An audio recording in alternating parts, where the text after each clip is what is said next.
Bonjour, bonjour famille.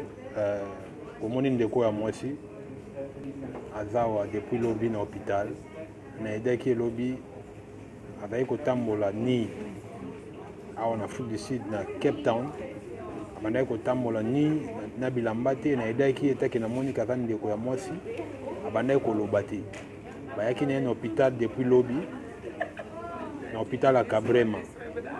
Alors, bah meki ko pesa e ba traitement à se retrouver siko ya komi koloba mais siko yo awa toyebi na yebi sika zo vanda te na yebi pe ba famille na awa te pardon bandeko na ngai bo panza no video bo panza video o to ayebi ndeko ya mwasi abi aza ndeko na biso ya Katanga ya Lubumbashi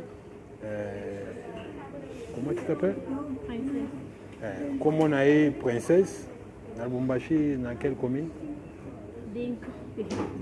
Kampemba. Alors, pour toi, il y a une princesse, pardon, il y a un hôpital à Cabrema, pour tout le monde. Il y a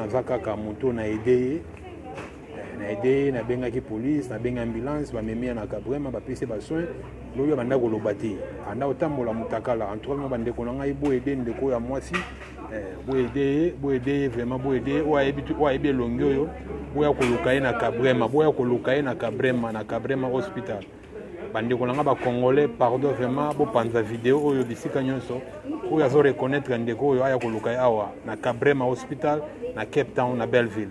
Merci beaucoup.